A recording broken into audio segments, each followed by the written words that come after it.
Hi guys, good morning from Dhaka, Bangladesh. Welcome back to the channel. How are you all doing?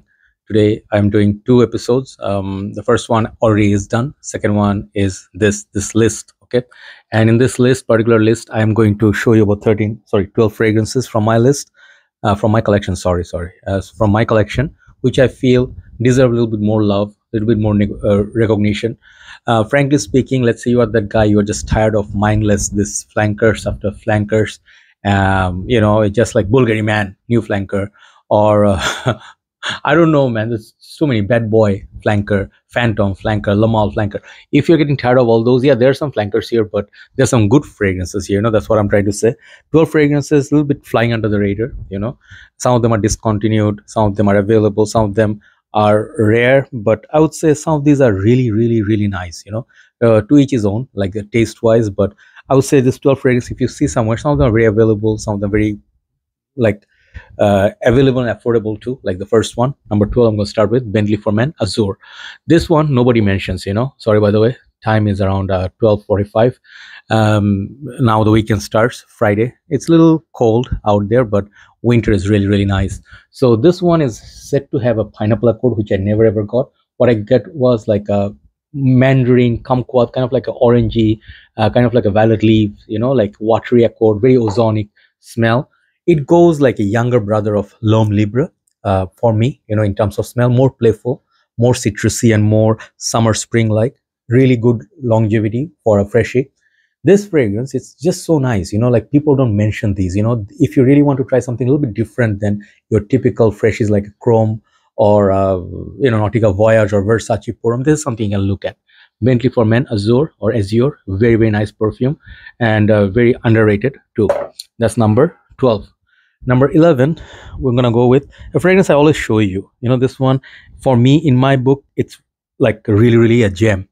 This is the Club de Nuit, Intense Women. This one has been mentioned by reviewers from time to time, but nowadays no more.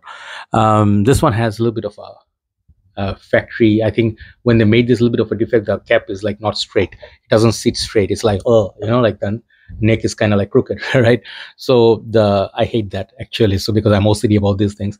But this was when it was released back in the days. There were some talks about it. Sebastian Zara talked about it, but it got forgotten. Like it became forgotten over time, right? So what this was is a very heavy rose, vanilla kind of oud kind of smell. And in short, it's like Tom Ford Noir de Noir on budget. Okay, but definitely Tom Ford has so much more quality, more wearability. This particular one, you either love it or hate it. This fragrance, I really have hard time wearing this, pulling this off in warmer weather.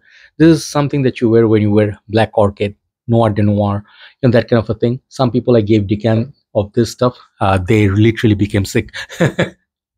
One guy told me that his mother told him to throw that Decant bottle out because she wouldn't, approve of that smell in her house, right? So that she felt offended by that. So yeah, try before you buy. This is really for people who want a good perfumer, something sexy, night out that will last about 8 to 10 hours plus. This is the fragrance. Club de Nuit Intense Women, pretty much unisex and style of Tom Ford. Number 10 is one of the discontinued fragrances, sadly. And when I had this, I did not really understand the value of it. Then I searched. There was like hardly any bottles left in the shops, and they were really asking for a very kidney kind of price. So the fragrance is called Hugo Boss Red for Him. Okay. Hugo Boss is a house that not many people would feel the same way that I do, but my journey started with Boss bottles. So lots and lots of memories, and I do admire this house a lot. Hugo Boss basically has a lot of fragrance, a lot of lines. So Hugo by Hugo is a great line. Okay, these bottle lines, they have quite a few, but back in the days they made really, really good fragrances. I remember, was his name Jared Leto? I forgot his name, the guy who played Morbius, that vampire. You guys know who I'm talking about, and he was also in that Nicolas Cage movie, right? So that his younger brother he played, right? So man, why do I forget movie names nowadays? Getting older is like not fun at all. Anyway, I just remember Jared Leto's face, and I think he became Joker as well. Yeah. So he was doing camping back in the days when this was released. I was like, nah, he's not my kind of actor. But later, when this one got discontinued, I gave it another chance. This one has interesting notes breakdown, like a rhubarb, kind of like a metallic note, kind of pineapple, pink pepper, and galbanum. So whatever is in there, you know, like the warmth of it, a little bit of a spiciness, a little bit of a red side of it. It's like back in the days, these bottles would have this nice magic trick. If you pressed your finger on those, it will leave like a mark, and it will disappear slowly, like cool trick. And the new bottles, I don't think they do that. But if you can get this bottle somewhere, give it a try. Very nice fragrance to wear in fall time. Very, very nice warmth of the fragrance, kind of fruity as well. So number 9, I'm gonna go with this shiny bottle once again. This is called Alfred Dunhill, and this is called Icon Absolute. I think that's the name. Too many of these nowadays. Yeah, this is the Absolute. I get confused between Absolute and the other one is what? Dunhill's man, Icon Elite. Yeah, the black bottle. So this was released much later. The first bottle they released, don't get confused, you know, like if this is too shiny for your liking. The first bottle they released was not this bling bling gold. It was a little bit off colored gold, but later they released this bottle. At first I thought it's a fake. Then I smelled it. The guy told me it's a new packaging. Really, really nice bottle. Very heavy, robust. Juice color is nice. This is kind of like a spicy, woody fragrance. Very much in line with Tom Ford Oud Wood, Tom Ford's other fragrance like not tobacco wood, but you know, like I don't know, maybe Creed's Royal Oud. You know, if you know those fragrances, it's similar like Versace Oud Noir. It's in that family. Very warming, a little bit of a sparkly citrus up top. Really nice fragrance. You can give it a try if you're tired of this new releases. That's number 8 or number 9. Sorry, number 9. Number 8 is this one. Discontinuation at its worst. Bvlgari Purom Soir. Okay, there are 3 in this line as far as my memory serves me. Original Bvlgari Purom, then Bvlgari Purom Extreme that I still have. That one is here.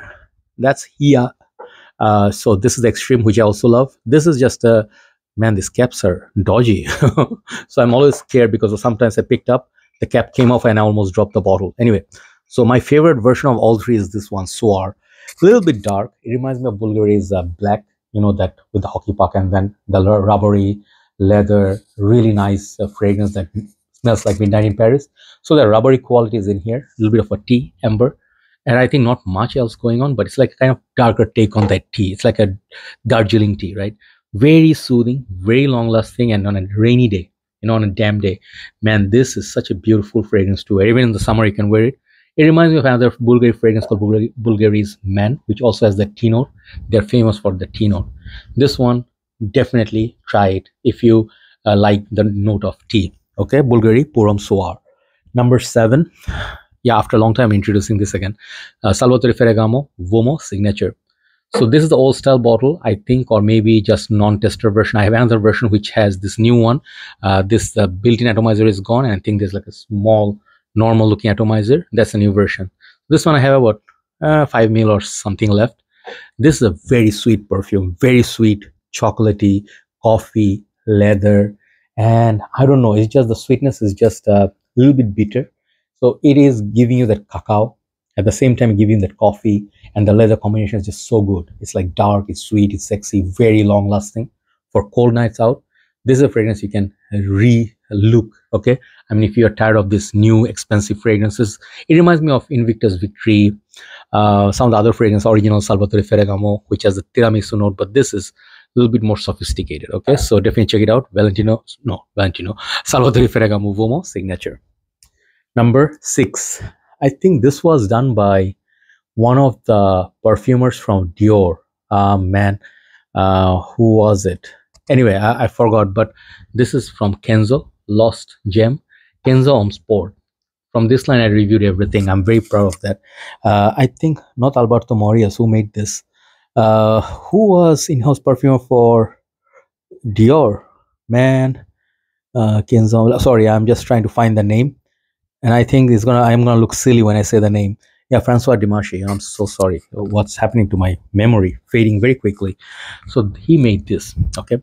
So if you know him making some of the other great summer fragrances, like I think he also made Dior Homme Sport. Could be wrong. So this is literally Dior Homme Sport at 1/3 of the price. Okay, literally, and better, because this one offers so much more than Dior Homme Sport. I'm sorry to break your heart. Many people love that line, but apart from Dior Homme Intense and Dior Homme Parfum, the rest of the Dior Hommes for me really didn't meet my expectations. I'm sorry to say that, because you're paying such a premium, $150 now. Dior Homme, oh, Dior Homme, Cologne, Dior Homme, Sport, Dior Homme, Original, Dior Homme, Fake. I mean, sorry, no, not Fake. The other ones that didn't really perform or project. I mean, why would you pay so much money for Dior Homme Sport just for the bottle and the company? No, get this, like, smell this. If you find this somewhere, this fragrance are everywhere, 40, 45 bucks, $55 at tops. Smells great, smells fresh, sweet.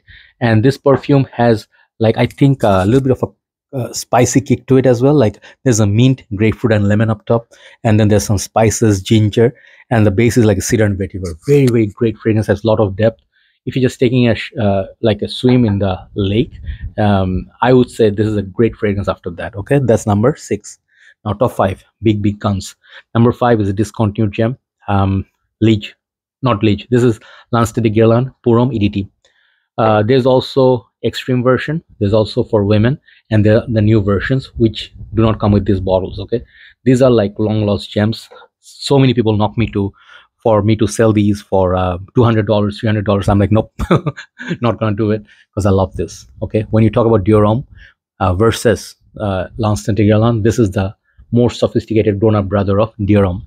There's this warmth of cacao. Okay, I did not understand this fragrance. Neither I liked Liege, the extreme version, at first, because I did not have a mature nose. Still, I'm learning, but what I understand with time, sometimes sophistication comes from patience. Like, when you smell sophistication in fragrance, in years, in time, your taste changes, and you actually appreciate a lot of fragrance, like Cartier Declaration. I did not like that at first. I love it now. Some fragrance, of course, not always gonna work, but this fragrance, man, the warmth of that, it's like such a nice gourmand, at the same time kind of like a warm, what am I trying to say, I forgot, man, what are the notes exactly on these, but I think there was let me see, that herbal note. I always forget. There's like herbaceous note. Wait, I'm not good with notes. I don't remember, because I'm old now. Okay, so lemon, anise, yeah, star anise. That's the note. Yeah, that's the note. Also, I think in Opium Pour Homme by YSL, which I forget. And there's cacao, patchouli, sandalwood, tea, and then musk and hibiscus, elemi raisin. A lot of these things in there. Basically, it's a bitter kind of a masculine scent, very high class. If you never smelled it, it's worth actually going for the vintage and try to smell it. At least the newer version. Try to get them. Okay, Lancete de Guerlain by Guerlain. Number 4 is a fragrance very close to my heart. I'll tell you why. This is La Male Essence de Parfum by Jean-Paul Gaultier. This is the one that's responsible for some of the newer ones, like La Male Le Parfum, who's standing there proudly, and then La Male Elixir. Okay, they are the new ones. And after Ultra Male and this one, like, they are discontinued, Ultra Male and La Male Essence de Parfum. When I bought this first, it was really 2016. I saw Mark reviewing it, Robzo 8, I said in my review, and I got this in Malaysia the first day. When they opened the store, Sogo, I went there and got it. It was purple in color, and I paid like 500 something ringgit to get it, full retail, no discounts, nothing, and absolutely loved it. I got very first bottle in Asia, I believe. Okay, so that's the story behind it, but I just loved it. Iris was not in there, baby. Oh yeah, leather, and there was a little bit of a vanilla, perhaps. Okay, and cardamom. I think there's some this warmth of it, and some people consider this as a replacement or a clone of CH Man Prevent. No, this is amazing. This is amazing. This is a big brother of La Male Le Parfum. This actually gave them the idea to make that, and then Elixir. So get the big daddy of La Male lines. I actually love this a lot. Very sophisticated. La Male Essence de Parfum. Check it out. The juice color will change eventually in time. It will get stronger. Number 3. I have to give love to this fragrance called Nishane Fanio Flames. I had this before. I hated it. I hated it because it's way too powerful. Most of the Nishanes are very loud, which can be off-putting to some. But Fanio Flames, it's a totally winter beauty. Colder it is, better this fragrance is. Basically, you think of a coconut and then rum, like a boozy / sweet sort of a combination. And this stuff just projects and lasts, It is kind of like a sweet one direction sort of fragrance, but many other Nishanes get love, but this one doesn't get love. For me, I love Nishane Fanio Flames. That's why I got it again. Boozy, sweet coconut. Okay. Number 2 and number 1. Very precious fragrance. Nuit Issey, Pulse of the Night by Miyake. Some of my friends in Europe are telling me this is discontinued, getting harder to find. This whole line of Nuit, I want to get some of the other ones, the blue bottle, the Astral. I want to get those, all of them. But I saw Max Forte comparing this with Harriet, and I was like, what? I keep testing. I did not find that combination, like, to me it didn't seem right, because the vanilla and the, warm spiciness. Oh, okay, no problem. But what is the tobacco? But you see it when the dry down hits you, right? It's not exactly like Harriet. Harriet is so much sweeter, but this is more sophisticated. It's dark, it's clean, and it's mysterious. Okay, and it's very, very long lasting. So perfect wear for nighttime. Nuit, Pulse of the Night. Check it out. Number one today. I am wearing this for Scent of the Night, and this is hands down the most underrated Tom Ford fragrance ever made. And they did a wrong marketing or something, or part of the design line. They shouldn't have done that. They should have made this like the niche line, Tom Ford Noir Anthracite. I am so happy I have this fragrance. I spent a lot of money to get this fragrance. Okay, when this was out, it was around $100 something. Now, good luck. Try to buy this fragrance. Very spicy, earthy, mineral-like, very weird. Only thing I can imagine is like literally aliens, would wear this. I have nothing that smells like this. It smells like gunpowder, metal, earthiness, minerals, spicy, and it's like, those full moon nights, like moonlit nights when the werewolves are born or transformed. That is the best way I can say it. Amazing, amazing niche quality juice. So there are the fragrances that I really thought, flying under the radar. Check them out if you really are interested. I talk a little bit more so you know why I put them here. Have a nice day, and let me know which ones did you try and which ones are in your wish list. Take care. Good night from Dhaka, Bangladesh. Bye bye.